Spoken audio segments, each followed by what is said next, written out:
अम्मा एक काढ़ा पियो। अम्मा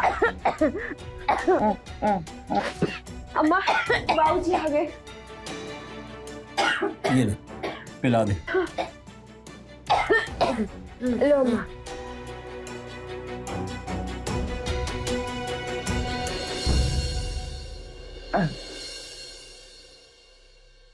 अम्मा आराम से। ये ले बेटा।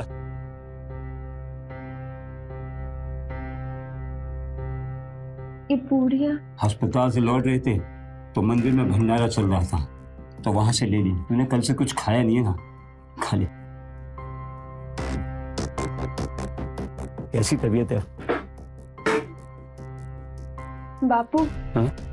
आपने भी तो कल से कुछ नहीं खाया, आइए ना साथ में खाते हैं। तू खा बेटा।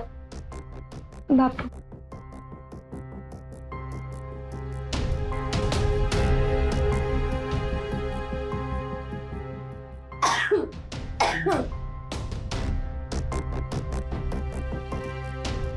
बापू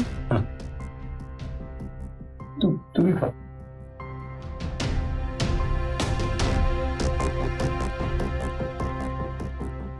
बापू कहा डॉक्टर ने? अम्मा कब तक ठीक हो जाएंगी? बापू बताइए। बापू आप रो क्यों रहे हैं? तेरी अम्मा को कैंसर है। डॉक्टर ने बोला है इसे दिल्ली ले जाना पड़ेगा, तभी इलाज सही होगा और 4-5 लाख रुपया भी लगेगा।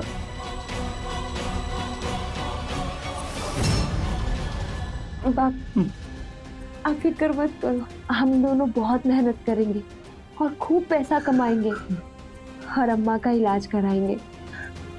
बापू अब बीना बुआ से बात करिए ना, वो कहीं ना कहीं हमें काम पे लगा देंगी। तू सही कहती है। मैं बीना से फोन पे बात करके आता हूँ। तू सही कहती है, सब सही हो जाएगा।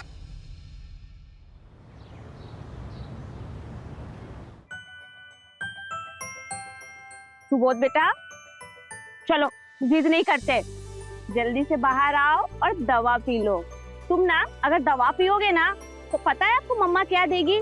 ढेर सारी चॉकलेट। चलो चलो जल्दी से बाहर आओ। कौन है सुपर हीरो?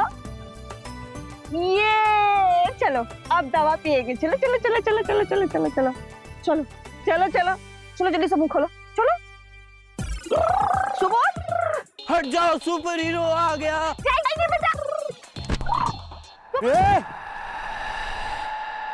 स्नेह बेटा इसलिए बोल लगी तो नहीं बेटा? नहीं तुम्हें दिख नहीं रहा इतना बड़ा सुपर हीरो आता हुआ? चोट मार दी तुमने, सॉरी बोलो मुझे। सॉरी, हमें माफ कर दो। बुरा मत मानना, ये ऐसा ही है। मम्मी बहुत अच्छी है, तो तुमने तो मुझसे माफी मांग ली, कुछ नहीं हुआ, चीटी मरी बस। आओ मैं तुम्हें ना अपने दोस्तों से मिलवाता हूँ, बहुत सारे दोस्त हैं। अरे सुबह छोड़ो उसे। माफ कीजिएगा आप लोग। वो हमें जयंत जी से मिलना है, वो बीना जी ने भेजा हमको। कौन है ममता? आपसे मिलने कुछ लोग आए हैं। साहब वो बीना से बात हुई होगी आपकी, उसने भेजा हमको। हाँ हाँ, वो कल ही बात हुई थी बीना से। ठीक।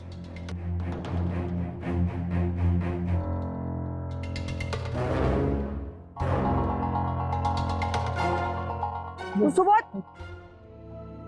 चल अब जल्दी से दवा पी लो। अच्छा बेटा है ना, चलो आइए बैठ के बात कर। पर ना मैं ना दवाई अपनी दोस्त से पीऊंगा, ये ना लुइस है सुपरमैन की। अच्छा फिर ठीक है, लो तुम पिलाओ। मैं तो यही है हमारा बेटा सुबोध, जिसकी देखभाल करनी। वैसे है तो 25 साल का, लेकिन दिमागी तौर पर 5 साल का बच्चा ही है। इलाज चल रहा है लेकिन कुछ खास फर्क नहीं पड़ रहा है। जिद्दी बहुत है और शैतान भी। मुझे उम्मीद है तुम्हारी बेटी इसे संभाल पाएगी। हाँ हाँ साहब, मेरी बेटिया बिल्कुल संभाल लेगी। तो सब कैसे? हाँ वो बीना से बात हो गई है, मैं तुम्हें हर महीने 20,000 रुपए दूंगा, ठीक है? 20 नहीं, 25,000। क्या पर बीना ने तो 20,000 रुपए बोला। लेकिन बुआ ने ही नहीं कहा था कि आपका 25 साल का लड़का है, कोई बच्चा नहीं। वैसे तुम्हारी बेटी है बहुत चालाक रमेश। हाँ ठीक है, मैं 25,000 रुपए दे दूंगा, लेकिन मेरे पास तुम्हारे लिए एक और ऑफर है। ऑफर? कैसे ना पैसा? वो बीना ने मुझे बताया था तुम्हारी बीवी की हालत के बारे में, और तुम्हें पैसे की बहुत जरूरत है। मेरा बेटा जो है ये किसी से घुलता मिलता नहीं है, लेकिन तुम्हारी बेटी को मिलते ही उससे दोस्ती कर ली, इसलिए मुझे ऐसा लगता है कि वो इसके साथ खुश रहे और जल्दी ठीक भी हो जाए। हाँ। इसलिए मैं चाहता हूँ कि मेरे बेटे सुबोध की शादी तुम्हारी बेटी स्नेहा के साथ करवा दो। कैसी?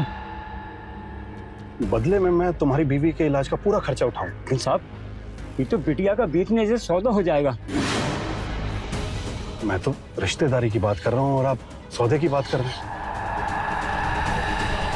यार मुझे उसमें भी कोई एतराज नहीं। क्या है ना रमेश, तुम्हें पैसे की जरूरत है और मुझे तुम्हारी बेटी। हम दोनों एक दूसरे की मदद कर सकते हैं। अगर तुम्हें यह सौदा मंजूर है तो ये रहे 1 लाख रुपए एडवांस। तुम कल ही अपनी बीवी को लेकर दिल्ली रवाना हो जाओ। लेकिन अगर तुम्हें यह सौदा मंजूर नहीं है तो फिर अगले महीने आगे 25,000 रुपए ले जाओ। देखो ज्यादा सोचो मत, वरना फैसला नहीं ले पाओगे। अपनी बीवी के बारे में सोचो। 1 मिनट, मेरा फोन आ रहा है। हमको मंजूर है। तुम्हारी बेटी तुमसे ज्यादा समझदार है रमेश, इसने बिल्कुल सही फैसला लिया।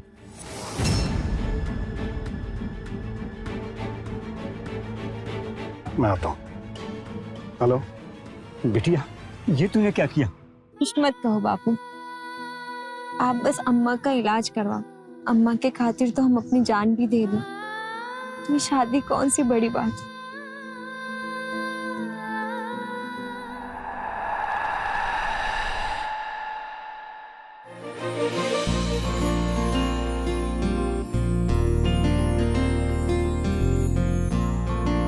बहू, अंदर आ।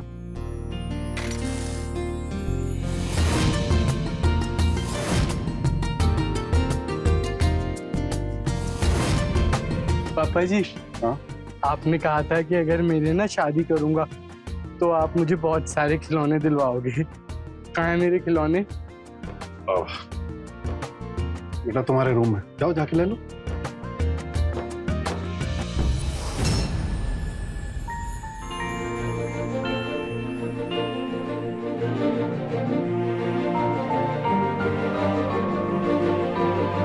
ममता, बहू को उसके कमरे में लेके जाओ। चलो बहू, आज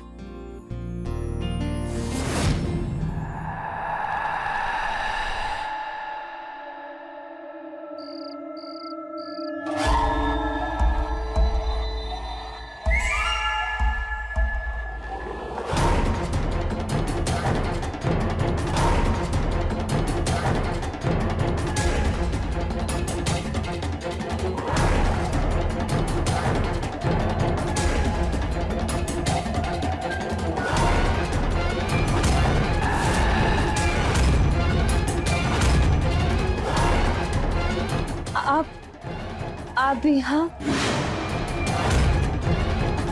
सुबोध जी कहाँ? सुबोध वो तो खेलते खेलते सो गया, और अगर यहाँ होता भी तो क्या कर लेता। मुझे तो शादी सुहागरात का मतलब ही नहीं पता। तुम्हारी जानकारी के लिए बता दूं कि सुबोध से तुम्हारी शादी सिर्फ एक दिखावा है। तुम्हें क्या लगा उस पागल के लिए 4-5 लाख रुपए खर्च करूंगा मैं? वो क्या है ना, मुझे तुम पहली नजर में पसंद आ गई थी। मैं रानी बना कर रखूंगा। नहीं नहीं, ये सही नहीं है। आप हमारे संग ऐसा नहीं कर सकते। मैं जो चाहूं वो कर सकता हूं। तुम एक बात समझ लो, तब से मैं तुम्हारा पति भी हूं और तुम्हारा भगवान भी मैं। मैं जो कहूंगा ना तुम वही करो। और हम ऐसा होने नहीं देंगे। तो फिर ठीक है, मैं तुम्हारे बाप को पैसे भी नहीं दूंगा। वैसे वो तुम्हारी माँ को हॉस्पिटल में एडमिट करवा चुका है, मैं उसे बोल दूंगा वापस ले आए और मरने दे उसे ऐसे।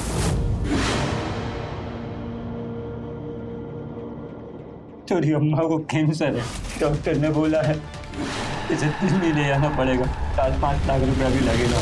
नहीं, हमारी अम्मा को कुछ नहीं होगा। तो फिर मैं जो कहता हूँ चुपचाप तुम वो करती रहो।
अपनी अय्याशी में तुम इतने गिर जाओगे, मैंने ये कभी सपने में भी नहीं सोचा था। क्या बकवास कर रही हो तुम?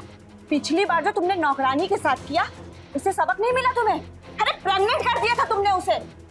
तो पुलिस में जा रही थी, मैंने उसे समझाया, 2 लाख रुपए दिए और ये बात को रफा दफा किया।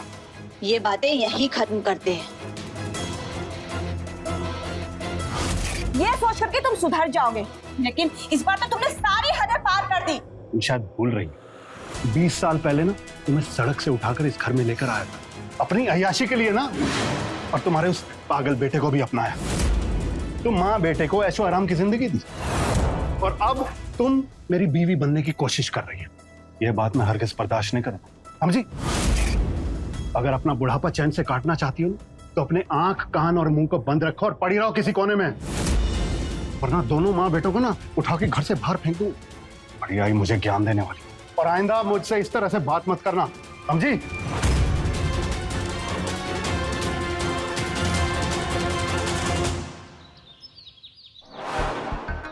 हाँ, वो मैंने 2 लाख रुपए ट्रांसफर कर दिए आपके अकाउंट में, और जरूरत पड़ेगी तो फोन कर देना और ट्रांसफर कर देना। कौन? स्नेहा? वो बहुत खुश है। ये लो, आ गई, बात करो उससे। स्नेहा, तुम्हारे पापा का फोन, ये लो।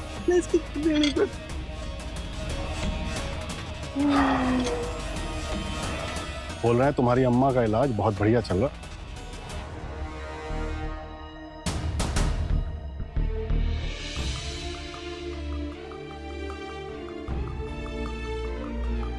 हाँ बाबूजी, मैं अच्छी हूँ। अम्मा कैसी हैं? नहीं बाबूजी, मेरा सब बहुत ध्यान रखते हैं।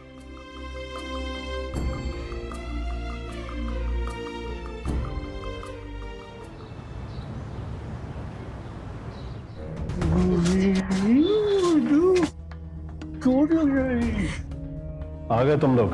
क्या कहा डॉक्टर ने? हाँ, कुछ खास नहीं, सब ठीक है। मैंने तो पहले ही कहा था ये पागल ठीक नहीं हो सकता। तुम फालतू में डॉक्टर के चक्कर लगाती हो और मेरे पैसे बर्बाद करती हो। स्नेहा, 1 कप चाय बना के मेरे कमरे में ले आओ।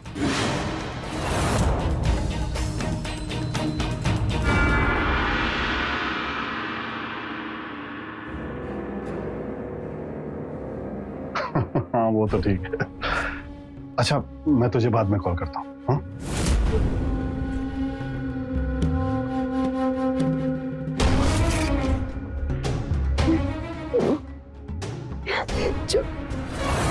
अरे, बहुत शर्माती है।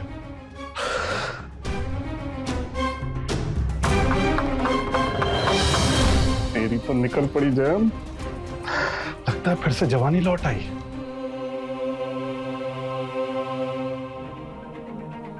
बांजी, हम खाना बना देते हैं, आप आराम कीजिए। खबरदार जो मुझे माँ जी कहा तुझे जिस काम के लिए रखा है ना, तू वो कर। दिन में सुबोध का ख्याल रख और रात में जयंत का। तू फालतू के रिश्ते मत बना। मैं चुप हूं ना तो बस अपने बेटे के लिए। जब से तू आई है ना, उसकी तबीयत में सुधार आ गया है। वो टाइम पे दवा खाने लगा है, तेरी बात मानता है। जिस दिन मेरा बेटा ठीक हो गया ना, उस दिन तुझे धक्के मार के इस घर से बाहर निकालूंगी, समझे तू?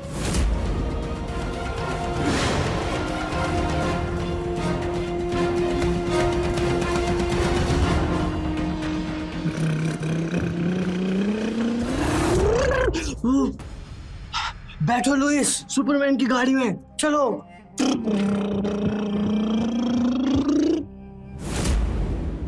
तुम रो क्यों रही हो? हाँ, तुम्हें पापा ने डांटा है ना? पापा तो गंदे हैं बहुत। सुपरमैन, मेरी लुइस रो रही है, हैंड्स डाउन। हाँ, सुपरमैन कह रहा है मुझे ना तुम्हें मम्मी की तरह लोरी सुनानी पड़ेगी, जैसे मम्मी जब मैं रोता हूँ तो सुनाती है। मम्मी वाली रोरी, चुप होने वाली। तुम अभी जाओ यहाँ से, मुझे तुमसे कोई बात नहीं करनी। मेरी लुइस बहुत गुस्सा है। सुपरमैन, मुझे ना तुम्हें आइसक्रीम खिलाने ले जाना पड़ेगा। जब मैं बहुत ज्यादा गुस्सा हो जाता हूँ ना, तो मम्मी भी ले जाती है मुझे आइसक्रीम खिलाने। अभी मैं आया तैयार होके। तुम्हारे पास 5 रुपए हैं क्या?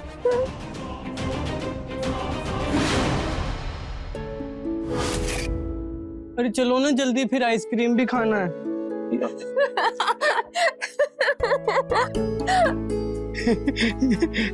अरे ये सब क्या है? मम्मी ने जब वो हमें गुस्सा हो जाता हूँ, मुझे आइसक्रीम खिलाने ले जाती है, ऐसी तैयार होती है। मुझे ना वो साड़ी नहीं पहननी आती, तुम्हें सूट ही पहनाया। तो तुम 5 रुपए दो और गाड़ी तुम चलाओ। तेरी की ठीक है, हम तुम्हें 5 रुपए भी देंगे और आइसक्रीम भी खिलाएंगे। और ये सब ना लड़कियां करती है, सुपर हीरो नहीं। चलो अब तुम्हारे कपड़े बदलवा दे। चलो। हाँ चलो।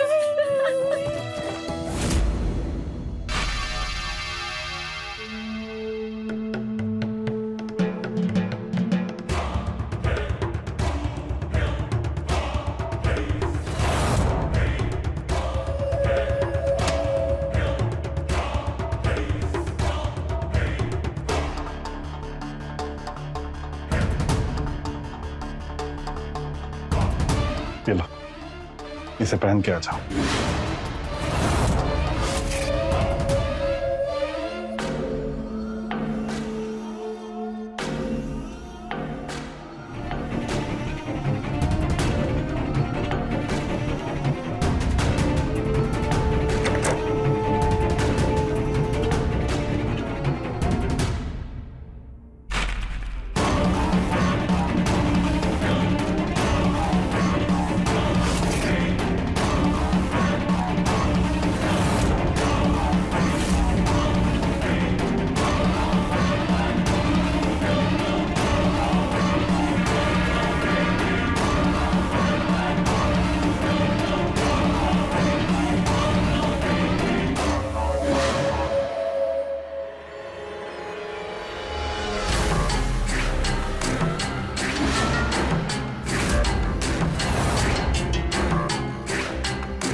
बहुत देख लिया टीवी, चलो अब पढ़ाई करो। नहीं, मुझे नहीं पढ़ाई करनी, मुझे टीवी देखना है। अच्छा, तो अब हमारा सुपरमैन हमारी बात नहीं मानेगा।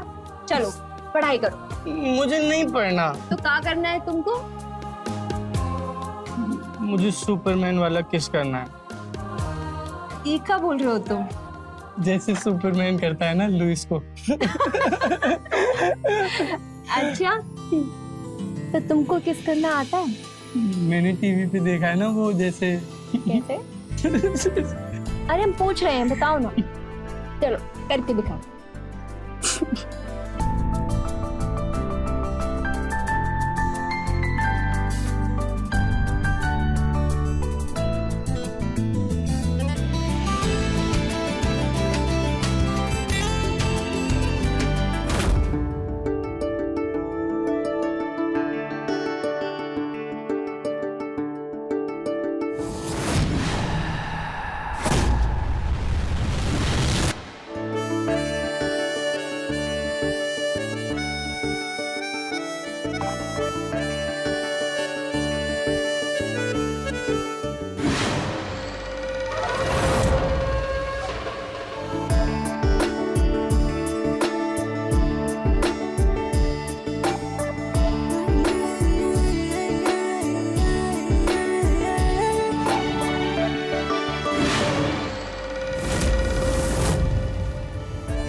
सुबोध,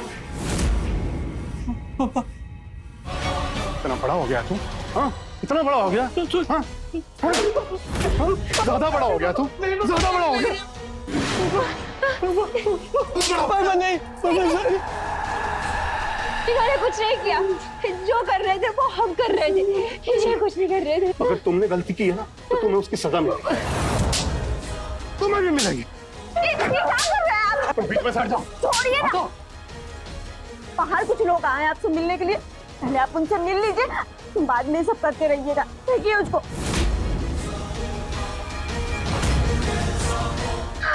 कितना पापा, कितना पापा।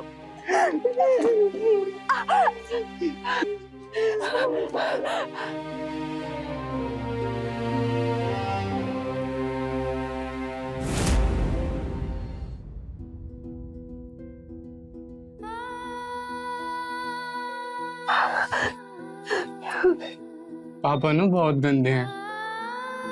मैं ना बड़ा हो जाऊंगा ना, पापा को ना सबक सिखाऊंगा बहुत ज्यादा। तुम रो मत, है ना, सब ठीक हो जाएगा। गंदे पापा। मुझे जल रहा है ना थोड़ा सा। मैं तो दवाई भी लेके आया हूँ, देखो। अब ना सब ठीक हो जाएगा जल्दी।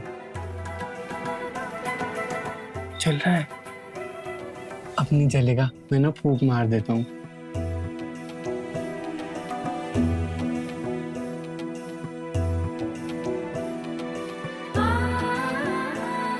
अब नहीं जलेगा, नहीं जलेगा, थोड़ा सा जलेगा बस।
घिन आ रही है खुद से।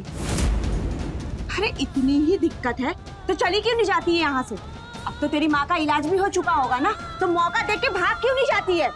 बाजी, वजह चाहे जो भी रही, लेकिन हमने शादी तो सुबोध जी से की है, उन्हें ही अपना पति माना है।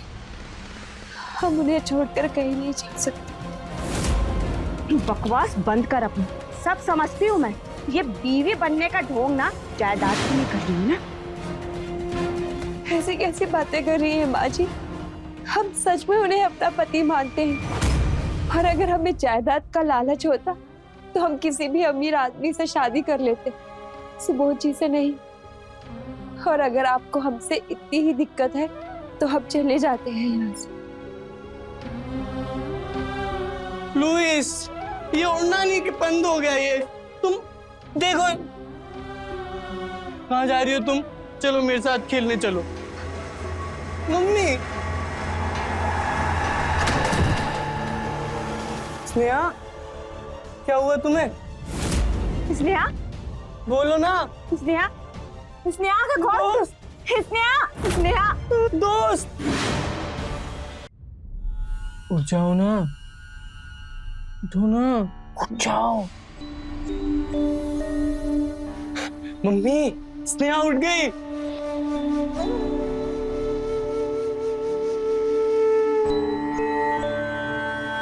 वही पास में तो मेडिसिन रखी है, बोल उसे खा लेगी। मेडिसिन ले लो, मैं पानी देता हूँ।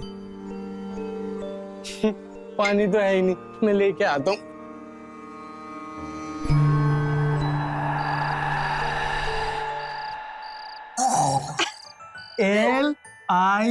LION, line. लायनी लॉयन। लॉयन। CH ईटा, तो अभी तक चीटा। सोया नहीं? पापा पढ़ाई कर रहा था। बहुत हो गई पढ़ाई, जा जाकर रूम में सो जा। तू चल मेरे साथ, देख तेरे लिए कुछ लेके आ। आज रहने देते हैं। क्यों, फिर दिमाग खराब हो गया क्या तेरा? बेल्ट उतारूं क्या? नहीं नहीं, ऐसी बात नहीं है। वो हम पेट से हैं। अब ये कब हुआ? चल कोई बात नहीं, मेरा जानने वाला एक डॉक्टर है, कल सुबह उसके पास चलेंगे और बच्चा गिरवा देंगे, ठीक है? नहीं नहीं, हम ऐसा नहीं। ऐसा नहीं करेगी तो क्या बच्चा पैदा करेगी? हाँ? अगर लोग पूछेंगे ये किसका बच्चा है तो क्या बोलेगी? इस पागल का? हाँ? अरे लोग हंसेंगे तुझ पे और शक करेंगे मुझ पे। पर सच तो यही है क्या? कि ये बच्चा सुबोध जी का है। मुझे पागल समझती है? हाँ? तुझे क्या लगता है मैं तेरी बातों में आ जाऊंगा और तुझे बच्चा पैदा करने दूंगा ताकि तुझ इस जायदाद की हिस्सेदार बन जाए? अरे बहुत देखी है तेरे जैसी। देख, कल सुबह होते ही डॉक्टर के पास जाना है, नहीं तो चमड़ी उधेड़ दूंगा तेरी, और उसके बाद घसीटते हुए डॉक्टर के पास लेके जाऊंगा, समझी? मूड खराब कर दिया।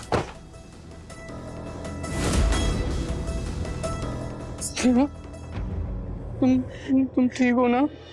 पापा बहुत गंदा। तू पापा, मैं ना छोड़ूंगा नहीं पापा को।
सर, ये सेफ भी खाली है और ये रामपुरी देखकर तो लगता है ये पक्का रॉबरी का केस है।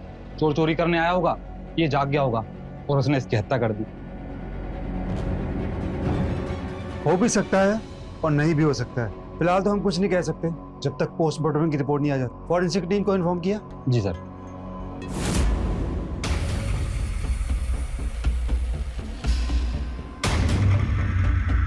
जब ये सब हुआ अब आप लोग कहाँ थे? सर हम लोग अपने अपने कमरे में सो रहे थे। दरअसल उनकी आदत थी ऊपर वाले कमरे में देर रात तक बैठकर पीने की, और कभी कभी तो वो वहीं सो जाते थे, इसलिए हम लोगों ने ज्यादा कुछ ध्यान नहीं दिया।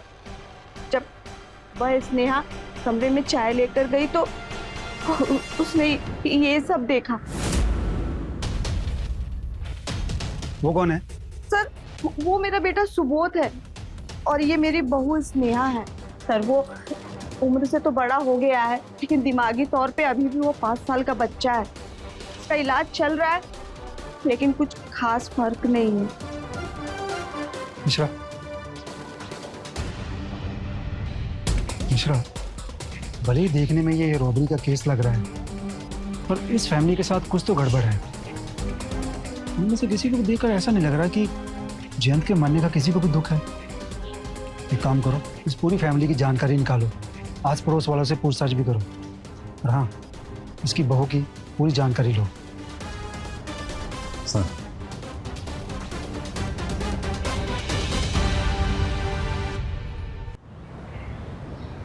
हेलो, रमेश जी, मैं पुलिस सब इंस्पेक्टर युगल मिश्रा बोल रहा हूँ।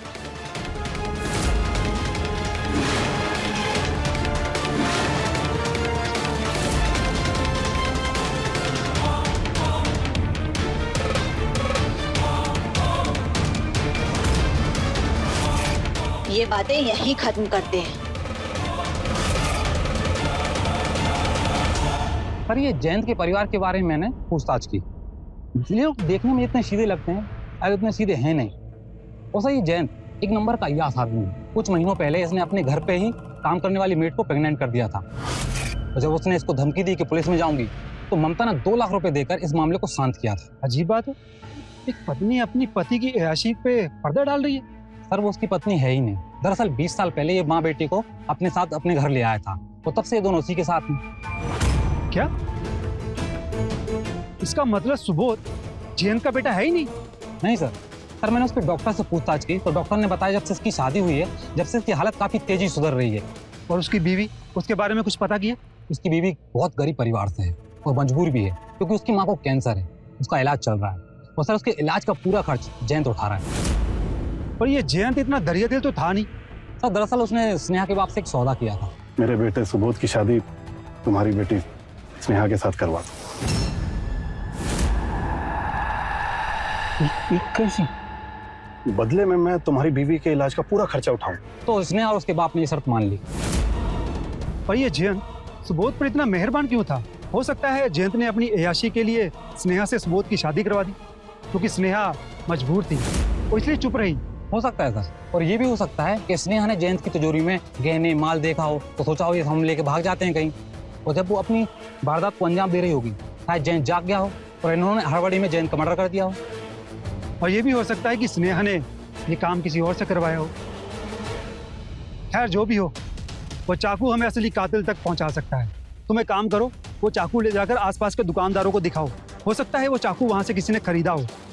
अगर हाल ही के दिनों में यह चाकू किसी ने खरीदा है तो बेचने वाले को उसका चेहरा तो याद होगा।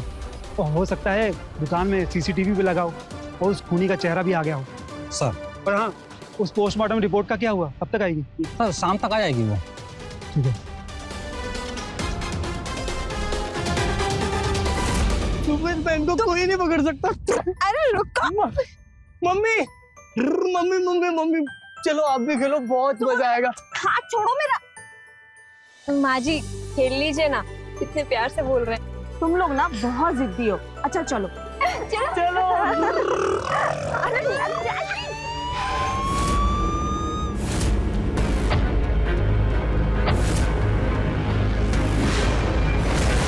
वाह, आप लोगों को देखकर कौन कहेगा कि इस घर में एक मौत हुई है?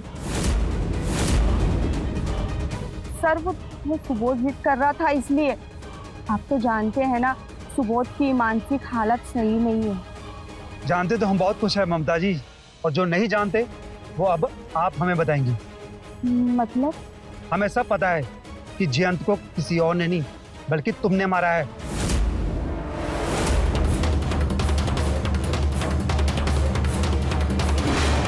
ये रामपुरी चाकू जिस दुकान से तुमने खरीदा था उस दुकान का सीसीटीवी फुटेज है हमारे पास। अब अपनी चुप्पी तोड़िए और ये बताइए तुमने जयंत को क्यों मारा? क्योंकि वो इंसान नहीं, जानवर था, जानवर। लोगों की मजबूरी का फायदा उठाता था। उसने स्नेहा का फायदा उठाया। ये बेचारी तो मजबूर थी, इसलिए चुपचाप सब सहती रही। और मैं भी मजबूर थी, इसलिए चुपचाप सब देखती रही। लेकिन उस दिन जब मुझे पता चला कि स्नेहा पेड़ से है तो मुबारक, तो माँ बनने वाली।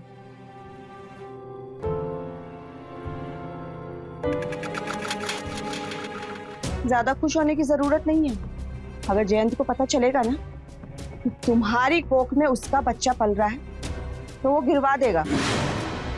वो मेरे साथ भी यही करता था। नहीं माँ जी, ये बच्चा सुबोध जी का है। अरे थोड़ी तो शर्म कर ले।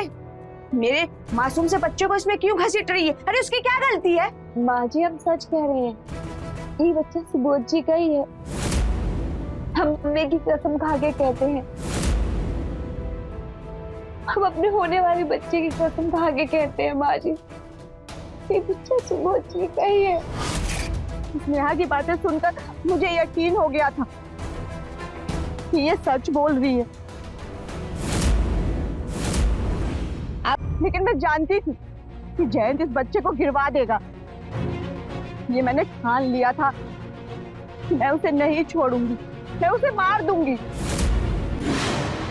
और जैसा मुझे अंदाजा था ना वैसा ही हुआ। जयंत इस बच्चे को गिरवाने वाला था और इसलिए मैंने उस रात जयंत का खून कर दिया।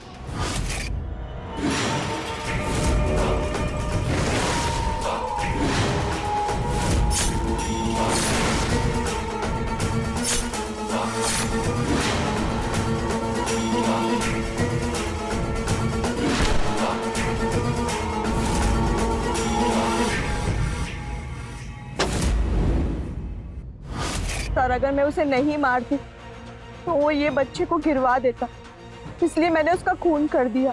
कानून हाथ में लेने की बजाय अगर तुमने कानून की मदद ली होती तो आज तुम्हें जेल नहीं जाना पड़ता।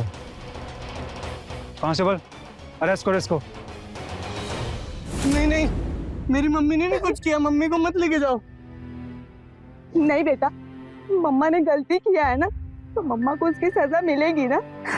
स्नेहा, हम अच्छे से जानते हैं तुम हमारे बाद इसका ख्याल बहुत अच्छे से रखोगी, इसलिए हमें जेल जाने का ना कोई अफसोस नहीं है।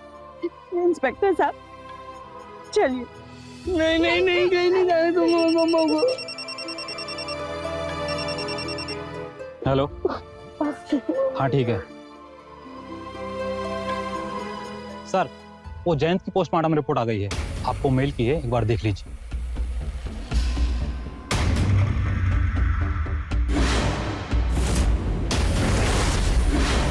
ममता जी, इसे कुदरत का इंसाफ कहूं या फिर आपकी अच्छी किस्मत, तो समझ नहीं आ रहा। इस पोस्टमार्टम रिपोर्ट के अनुसार जयंत की मौत चाकू लगने से नहीं बल्कि हार्ट अटैक से हुई थी, और उसे हार्ट अटैक लगातार जोश बढ़ाने वाली गोलियों से हुआ था।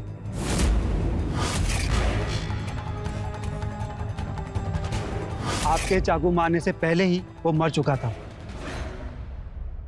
चलो, मम्मा कहीं नहीं जाएगी।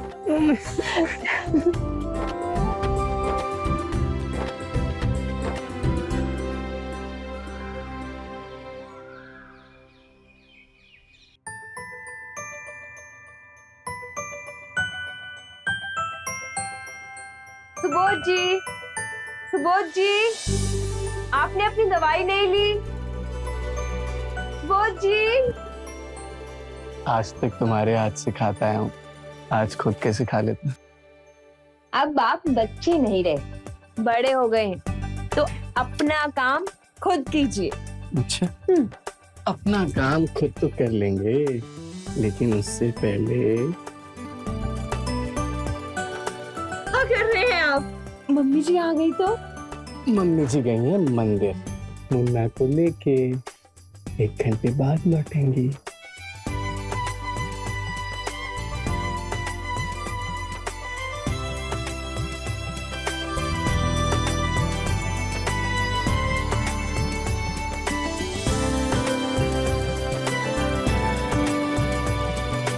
कहते हैं ना, अंत भला तो सब भला। आज स्नेहा एक खुशहाल जीवन जी रही है सुबोध के साथ। वही ममता अपने पोते के साथ खुश रहती है। जयंत ने जो बोया वही काटा। उसके खुद के हरकतों की वजह से ही उसकी जान गई। याद रखें, आप दुनिया को जो देते हैं वो पलट कर आपके पास आता है। इसीलिए किसी की मजबूरी का फायदा मत उठाओ। दयालु बनो, परोपकारी बनो, क्योंकि यही मानवता है। मैं रवि किशन अब आपसे इजाजत लेता हूँ। मिलते हैं क्राइम फाइल्स के अगले दिलचस्प और हैरत अंगेज कहानी के साथ। तो रहें खबरदार, बने होशियार, देखते रहें मेरे साथ क्राइम फाइल्स।